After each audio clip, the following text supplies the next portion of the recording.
هو الذي جعل الشمس ضياء والقمر نورا وقدره منازل لتعلموا عدد السنين والحساب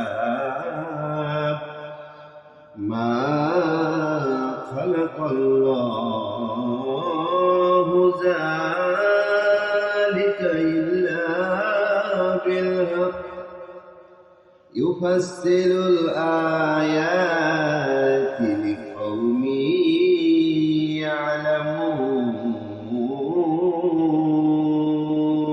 আল্লাহ এমন, যিনি সূর্যকে দীপ্তিমান এবং চাঁদকে আলোকময় বানিয়েছেন এবং ওর গতির জন্য মানজিলসমূহ নির্ধারণ করেছেন যাতে তোমরা বছরসমূহের সংখ্যা ও হিসাব জানতে পারো।